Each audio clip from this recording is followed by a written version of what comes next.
Welcome to section 2.11, lecture 12. Alright, so now we're looking at some of the exciting stuff, the most exciting. Pretty much just looking at the applications for algebra. Alright, the accumulation of all we have learned. Well, not quite, but accumulating a lot of what we've learned. Okay, so please, this is very important, and remember this especially for when you're showing your work on your exam notes. These are things I will be looking for and awarding credit for. You need to have a let statement. And remember, that's where you introduce your variable.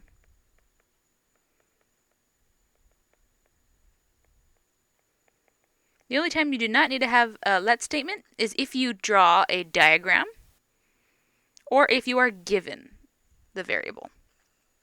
Second, you need to have an equation. Okay, so sometimes, even if you could solve the problem in your head, because this is algebra and one of the outcomes for this class, the student learning outcomes, is that you can show your work mathematically.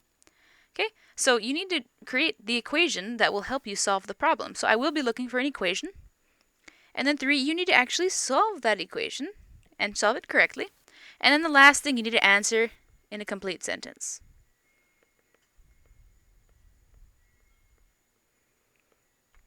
And a complete sentence includes a capital letter and a period because we are in college and I know we can all do that. All right.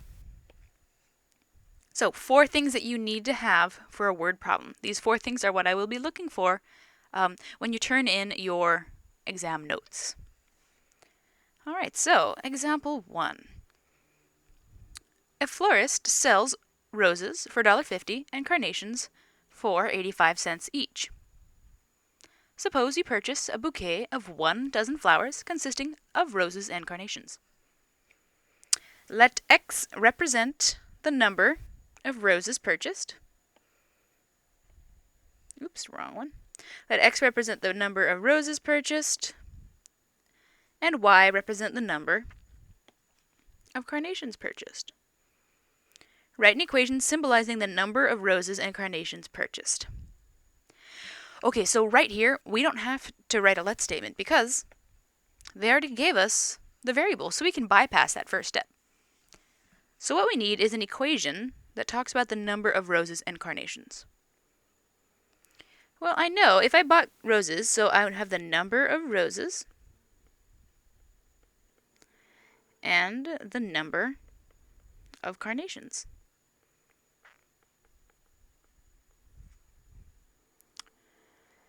So, let's see. Well, since we want this to be an equation, why not introduce another variable and call it B for bouquet? So, let B equal total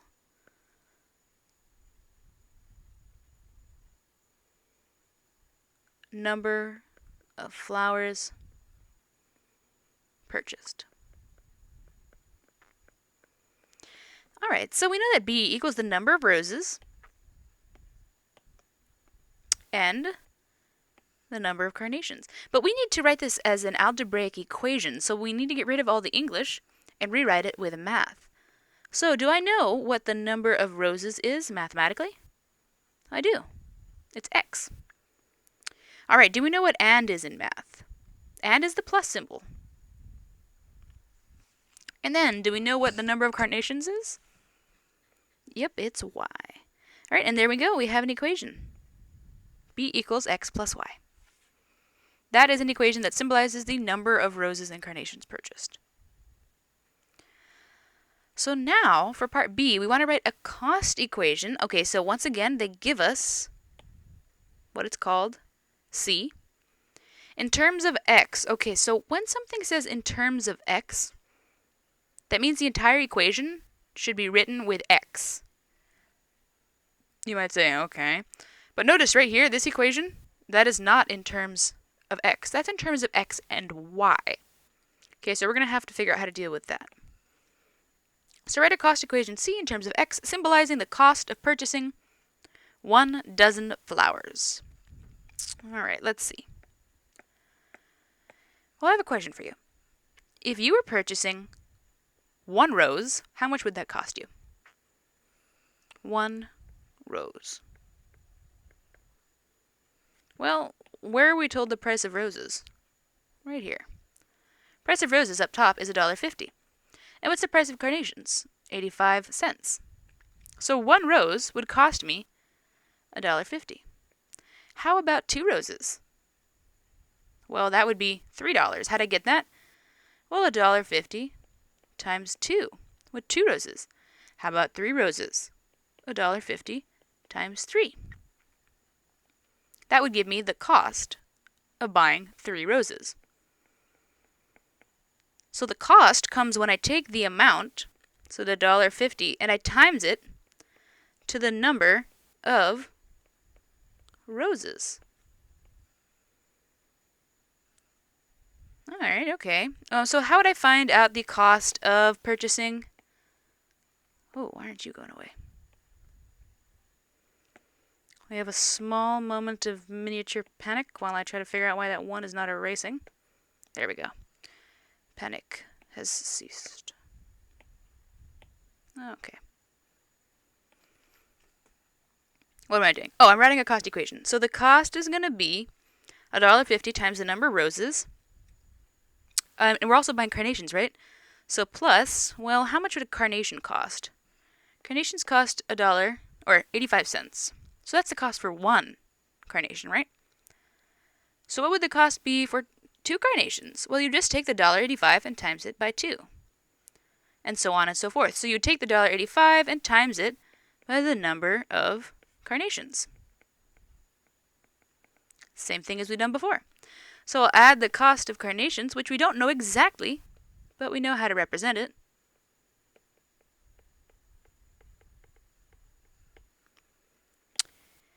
Let me go ahead and erase this. All right.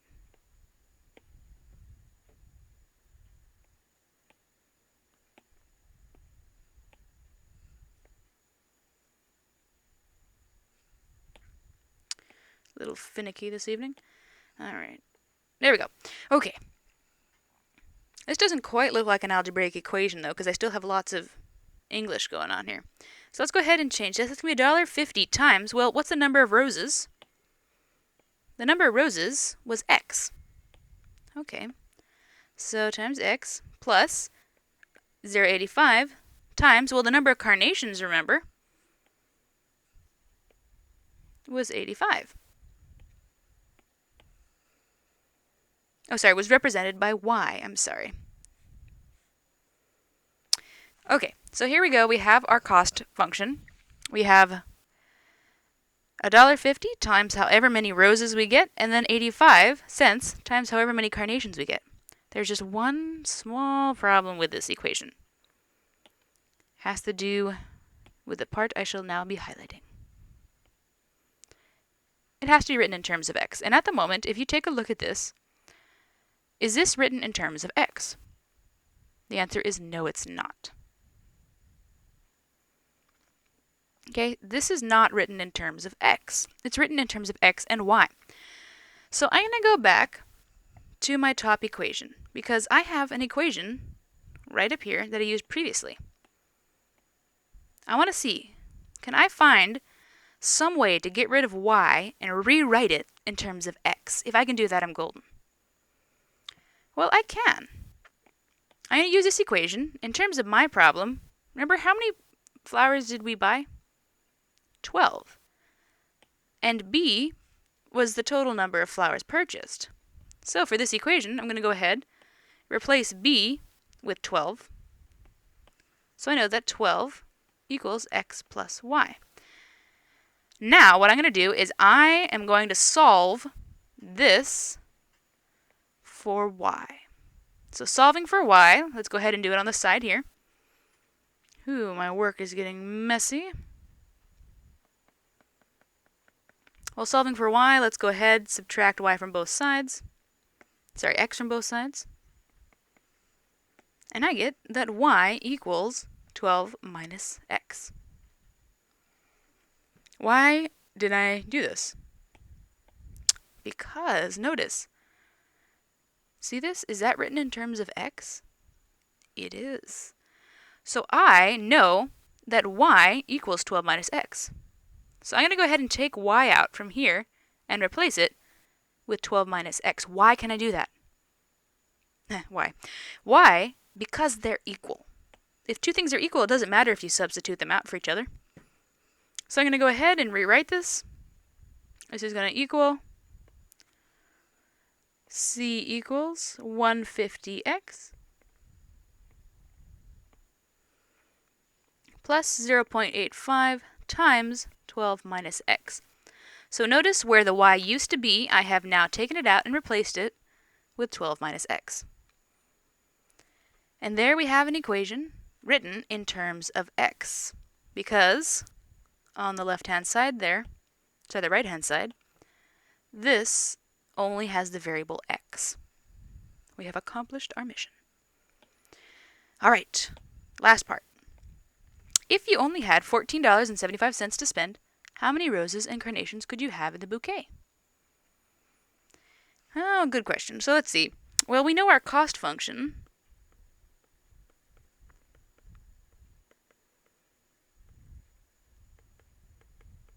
It's still a little messy, so I want to neaten it up a bit.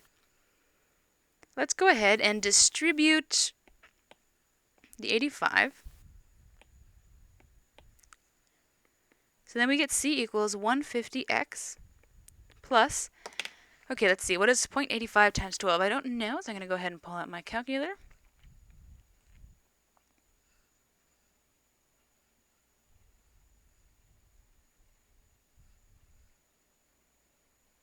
That's going to be 10.2 minus 0.85x. All right, we can go ahead and combine like terms. So we're going to combine the x terms. This will be 150 minus 0.85, 65 cents. So c is going to equal 0.65x plus 10.2. All right, so this is my cost function that has been simplified nicely. So the cost function says you can either input the number of roses you buy and find out the cost, or you could input the cost and solve for the number of roses. Well, which option do we want to know? Well, we already know how much we're going to be spending. We're going to be spending $14.75, and we're trying to figure out the number of roses. So we're going to go ahead and input the $14.75 for C and try and solve for the number of roses. So inputting $14.75 to solve for x, which remember is the number of roses. So to rewrite this, I have 14.75 equals 0.65x plus 10.2. Pause the video and try solve and check back with me in a second. Okay, so 10.2, 10.2. Don't want to mess this up, so I'm going to use my calculator. 14.75 minus 10.2, 4.55.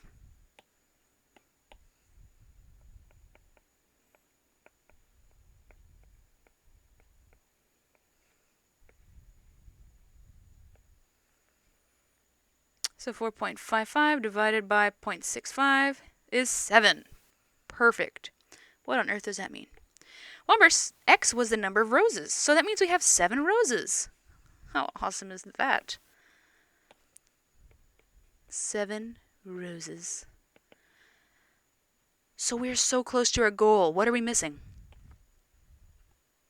We need to figure out the number of carnations. What incarnation? Gosh, how would we do that? Any ideas on how we could figure out what y is? I'm highlighting it in yellow up in the top corner. Notice, we know that y equals 12 minus x. Because remember, we bought 12 roses in total. So that's how we can find y. So to find y,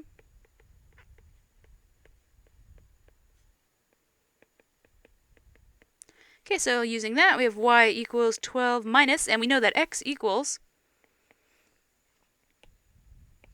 7. So 12 minus 7 is going to be 5.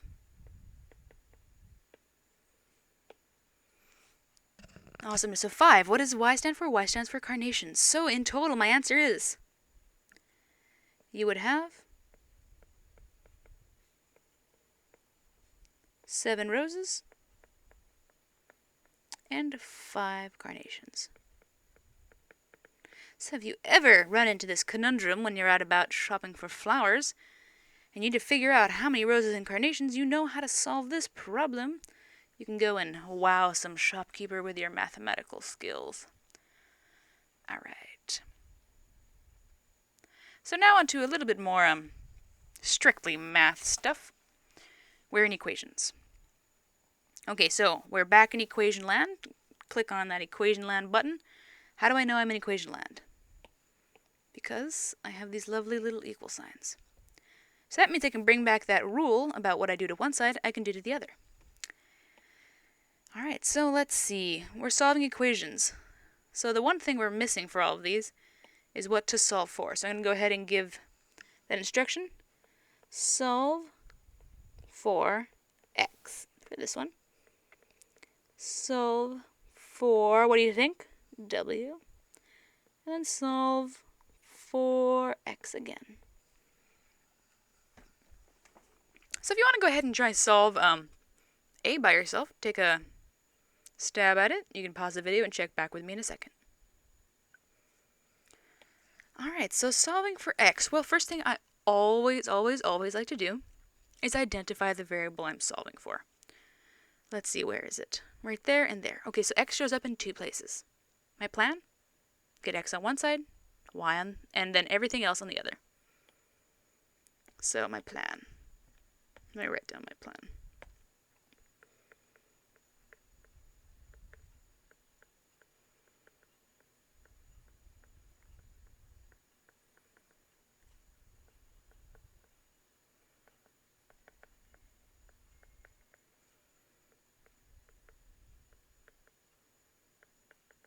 And that is my plan.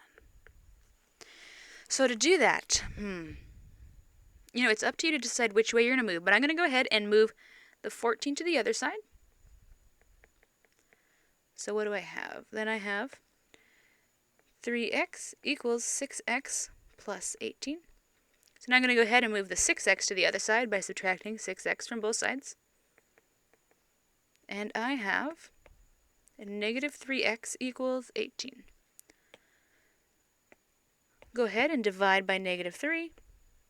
Okay, careful, watch that negative. So then x equals negative 6. Okay, and you could go ahead and check your answer. I'll show you how to check your answer for this one. So to check our answer, we're going to look at the 2 sides of our equation and see if they do end up being equal when I plug in the value of negative 6. Do they end up being equal? Well, we'll see. So it's going to be 3 times negative 6. 3 times negative 6 is negative 18 minus 14.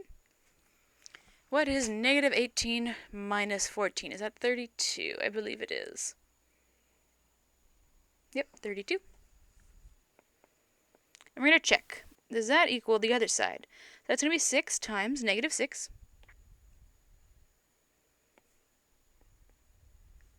plus 6. Well, 6 times negative 6 is going to be negative 36, and then plus 6. Negative 36 plus 6 is going to be negative 32. Aha, so both of the sides do end up being the exact same thing. So we know we are done. We answered correctly. So we can go ahead and box our answer. So that is how you would check to make sure you solved correctly. Alright, so let's see. Looking at B, the main difference from B, or between B and A, is that B has these parentheses going on. But don't panic. We know how to deal with parentheses. Hopefully your mind is starting to think, oh, distributive property. I know how to work with that. Yes, that's the plan we're going to go with. But first, before I start that, let's see, where is our variable? W is there and there. Once again, in 2 places. So back to our plan, let's go ahead and distribute to get the w out of the parentheses. So then we have 3w plus 6 equals w minus 14. Now this one looks a lot like A. So go ahead, pause the video, try solve, and check back with me in a second. Well, solving for w, I'm going to go ahead and subtract w from both sides. And then while I'm at it, I'll go ahead and subtract the 6 from both sides as well. So 3w minus w is going to be 2w equals negative 20. And we can go ahead and divide both sides by 2. And then we get that w equals negative 10. And you could go ahead and check your work to make sure the sides are equal. Alrighty, last but not least. So looking at this one, we're asked to solve for x. So where is x? Strangely, x only shows up once. But for this problem, we have the parentheses, which we already know kind of how to deal with. We'll go ahead and use the distribution to get rid of those parentheses. So we have negative 47 equals negative 6x plus 12 plus 25. Well, on the right-hand side, we see these two like terms that we can go ahead and simplify.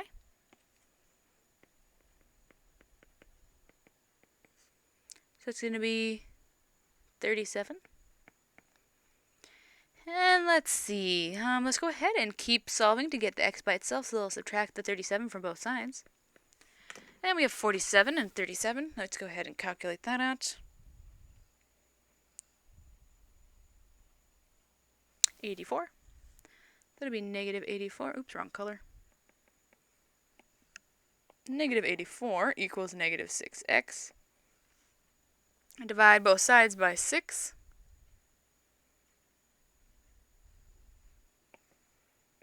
Negative 6, excuse me. Ooh, a negative divided by a negative. That's going to be a positive. And then 84 divided by 6 is 14. And once again, you could check your answer like we did previously over there to make sure your answer is correct. Alright, so moving on. Example 3. So, if we have that 3mz plus 2y equals 5, solve for m. Alright, so this one's kind of interesting because we have more than one variable. We have m, z, and y. So, as always, the plan is just identify my variable. Where's my variable? Right there, the m, which is squished in between the negative 3 and the z. It's being multiplied by a negative 3 and a z. Okay? So what do we want to get rid of? We want to get rid of the negative 3 and the z, as well as the 2y. So that's how we're going to isolate our m. Plan, let's get rid of the addition first. So let me rewrite this. So I always get rid of subtraction or addition first. So subtract that from both sides. Then we have negative 3mz. Oops, wait. Negative 3mz. Okay, notice I tried my best to keep my equal signs lined up. That way you as a reader can follow my work. So it's going to be 5 minus 2y. Okay, we cannot actually do the subtraction there, so it's okay to leave it as it is. And now, to get m by itself, well, it's being multiplied by a 3 and a z. How do we undo multiplication? Division. I'll go ahead and divide by negative 3 and z. And do the exact same to the entire right-hand side. Please notice, you divide the whole piece here by negative 3z. So the 3's cancel and the z's cancel. And we're just left with m.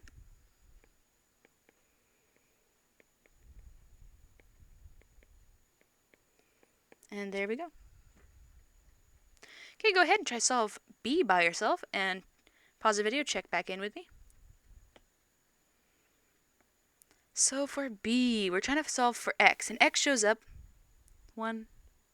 two places. Interesting, huh? So what my plan would be? Well, I'd want to combine my x's together, but at the moment they're not like terms. I can't combine these two, so I'm kind of stuck. I can't combine them. And if I tried to solve for one x on the other side, that wouldn't work. How can I get x to show... How can I get x by itself? Because x shows up. X is a common factor of this term and this term. It's a common factor. Oh, that should bring up... ring a bell there. It's a common factor. And we're used to using greatest common factors. We know how to factor things out. Let's go ahead and factor out f and factor out x. We can do this. Okay, so factoring out x, let me first rewrite the problem. So factoring out x, what would be left?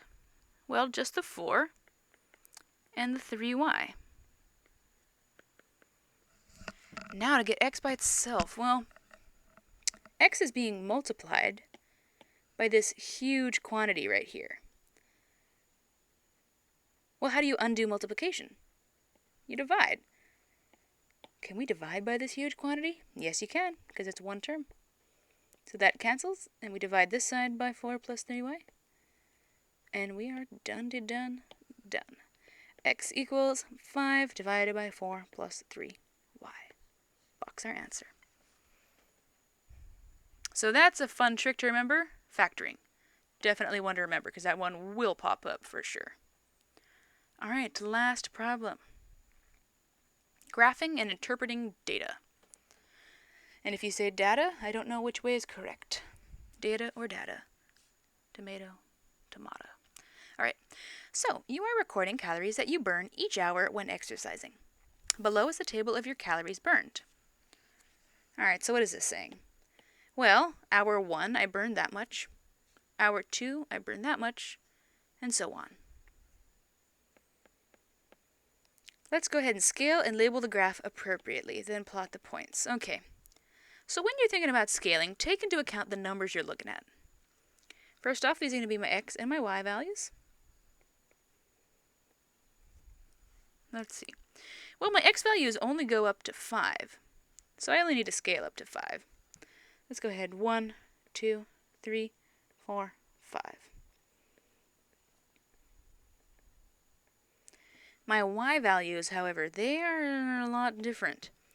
The biggest number we see is 350, and the smallest number I see is negative 230. So how am I going to fit all that on this graph? I only have so much space. Well, this means that each tick mark is going to have to mean more than just 1. So let's see. If we tick mark everything by 50, we might be able to fit this in.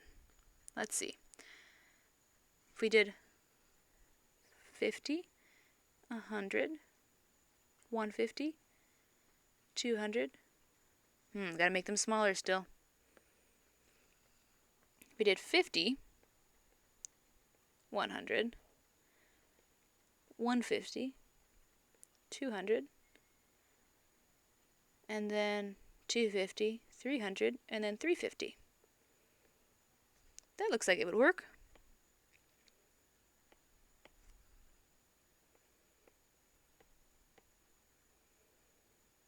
Alrighty, so there we go. I have that scale. I'm going to go ahead and follow the same scaling. So each tick mark is 50. So that's going to be negative 50, and that's going to be negative 100, negative 150, negative 200, and then negative 250, negative 300. Okay, so notice, this was interesting because for the x's, they were all relatively small, so I could scale them by 1s. The y's, however, I had to scale by 50s. So it takes some time to sit there and think about. But the best thing to do is look for your largest and smallest numbers that you have to end up squishing together on your graph. All right, let's go ahead and plot our points. So the points we have, let's go ahead and write them down better. We have hour and calories.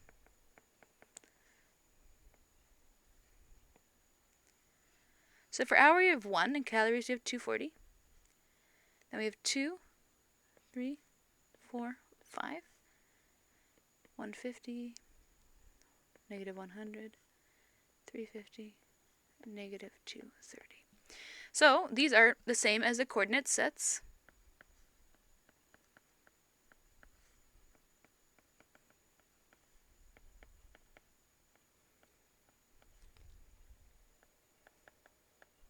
Okay, let's go ahead and plot these. Pause the video, see if you can plot them, and check back in with me. Okay, so 1 and 240 is going to be about there. Call it 1, 240. Please label your points. 2, 150. So 2, 150. Always, always, always label your points. 3, negative 100. That is definitely one thing I'll be looking for on your exam notes, is to see if you're labeling your points. Okay, 4 and 350. 4, 350. And lastly, 5 and negative 230. 5, negative 230, yeah, it's about there. This is all a hand sketch, so it doesn't have to be perfectly exact. Alright, so here's my data points. Okay, so for B, what is the meaning of the negative numbers for hours 3 and 5? What are we talking about? The negative numbers for 3 and 5? Okay, so for 3 and 5, so remember, the calories, these are the calories I've burned. So in hour 1, I burned 240 calories. What would it mean to have a negative calorie, though? What would the opposite of burning calories be? That means you're gaining calories. My goodness, he must have been eating a Twinkie or something. Okay, so at hours 3, he obviously was doing something to gain calories, because it was the negative, or the opposite of burning calories. Okay, so what does it mean? Well, you can just say the opposite of burning calories. The opposite of burning calories. That's what the negative is. It's the opposite. You can say, or gaining calories.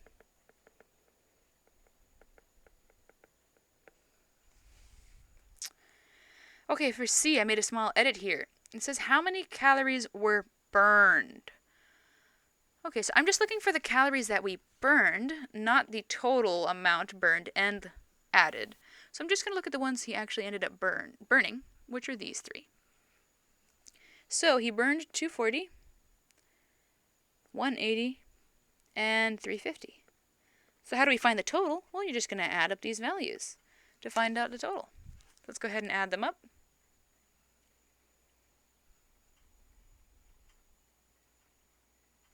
It's going to be 770. Alright, so our final answer. Remember, we need to write these answers in complete sentences. Is it a he or she? Who is this? Oh, it's you. Haha. So depending on yourself. I burned 770 what's? Calories. And an exclamation point, because awesomeness. Alrighty, and there we go. Please email me if you have any questions.